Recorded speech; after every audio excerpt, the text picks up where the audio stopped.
है मसीह का प्यारा वचन, ये है वचन, प्यारा वचन, यीशु मसीह का प्यारा। परमेश्वर के धन्य नाम की महिमा हो। प्रभात मनन के सत्र 1708 में आप सभी का बहुत ही विनम्रता के साथ स्वागत करता हूं।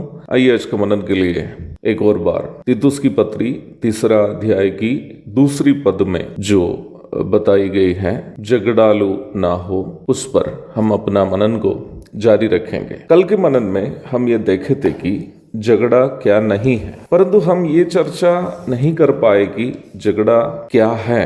जब तक हम ये नहीं जान पाएंगे कि झगड़ा क्या है, हम अपने आप को झगड़ालू होने से बचा भी नहीं पाएंगे। झगड़ा किसी एक विषय पर दो लोगों के बीच में उत्पन्न होने वाला मतभेद नहीं है, क्योंकि किसी विषय पर मतभेद होने के बावजूद भी दोनों के बीच के रिश्ते को दोनों व्यक्ति कायम रख सकते हैं। मुझे कई लोगों के साथ मतभेद अथवा डिफरेंसेस इन ओपिनियन है, परंतु मुझे किसी के साथ भी जब मैं इस संदेश को तैयार करते समय तक झगड़ा नहीं है, लेकिन मतभेद है भी। वरिष्ठ प्रेरित पतरस और प्रेरित पौलुस के बीच में मतभेद था, गलाती 2 अध्याय पद 11, परंतु दोनों के बीच में झगड़ा नहीं था। इसलिए ही पौलुस की पत्रियों का पतरस अंगीकार करते हुए हम देखते हैं 2 पतरस अध्याय 3 पद 15 और 16, परिवार में पति और पत्नी के बीच, कलीसिया में विश्वासी भाई बहनों के बीच अलग अलग विषयों पर मतभेद होने की संभावना है, परंतु हमेशा हमें ये याद रखनी है कि मतभेद कभी भी झगड़ा में तब्दील ना हो। झगड़ा रिश्ताओं को बर्बाद कर देता है और एक दूसरे से नफरत करने और एक दूसरे को बर्बाद करने के लिए प्रेरित करता है। इसलिए मतभेद झगड़े में तब्दील होने के पूर्व ही हम अपने आप को नियंत्रण करना है। नीति वचन 16 की 32 पढ़ लीजिएगा।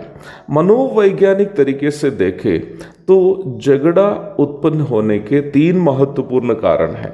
उन 3 कारणों को अंग्रेजी में सुपीरियोरिटी कॉम्प्लेक्स, इंफीरियोरिटी कॉम्प्लेक्स और मिसअंडरस्टैंडिंग कहते हैं। सुपीरियोरिटी कॉम्प्लेक्स को हिंदी में श्रेष्ठता की भावना करके अनुवाद कर सकते हैं। एक व्यक्ति दूसरों से अधिक अपने आप को बड़ा समझने की मानसिकता को सुपीरियोरिटी कॉम्प्लेक्स कहते हैं। दूसरा इंफीरियोरिटी कॉम्प्लेक्स अथवा हीनता की भावना है। जिनमें इंफीरियोरिटी कॉम्प्लेक्स अथवा हीनता की भावना नामक मानसिक अवस्था है, वो हमेशा ये सोचते रहता है कि दूसरे सभी लोग, अर्थात उनसे जो लोग बात करते हैं, उनसे जो लोग व्यवहार करते हैं, सभी लोग उन्हें हीन या नीच दृष्टि से देखते हैं। ये एक खतरनाक मानसिक अवस्था है। तीसरा मिसअंडरस्टैंडिंग अथवा गलत फहमी है। यद्यपि सुपीरियोरिटी कॉम्प्लेक्स एक अलग प्रकार की मानसिकता क्यों न हो, अक्सर ये मानसिकता लोगों में इंफीरियोरिटी कॉम्प्लेक्स के परिणाम स्वरूप लोग स्वयं विकसित करते हैं। जब कोई ऐसी मानसिकता से परेशान हो जाता है कि अन्य लोग उसे नीच समझते हैं, तो अपने आप को बड़ा दिखाने की कोशिश ऐसा व्यक्ति करने लगता है। देखा जाए ये दोनों प्रकार की मानसिकता, अर्थात श्रेष्ठता की भावना और हीनता की भावना, दोनों ऐसे 2 स्वभाव है जो इंटर रिलेटेड है, एक दूसरे से संबंध रखते हैं। ये दोनों मानसिकता खतरनाक मानसिक अवस्था है जो लोगों को यहाँ तक स्वयं मारने या अगले को मारने तक प्रेरित करते हैं। तीसरा गलत फहमी है। 2 जन जिस विषय पर वे तर्क कर रहे हैं उसे ठीक से नहीं समझकर तर्क जब करते हैं तो वो तर्क उन्हें झगड़े की ओर ले चलता है। प्रभु दया करे तो इन तीनों मानसिकता को पवित्र शास्त्र की परिप्रेक्ष्य में हमें समझने की आवश्यकता है। और आज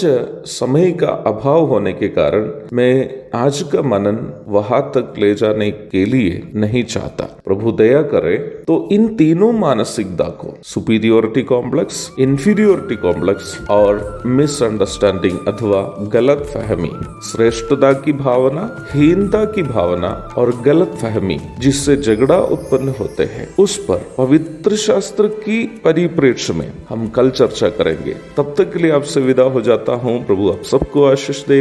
आमीन। भोजन है आत्मा में भूखे कोयल, पानी है आत्मा में प्यासे कोयल, पालन जो करते हैं उसके लिए आशीष पाने का साधन है ये है वचन, प्यारा वचन, ईशु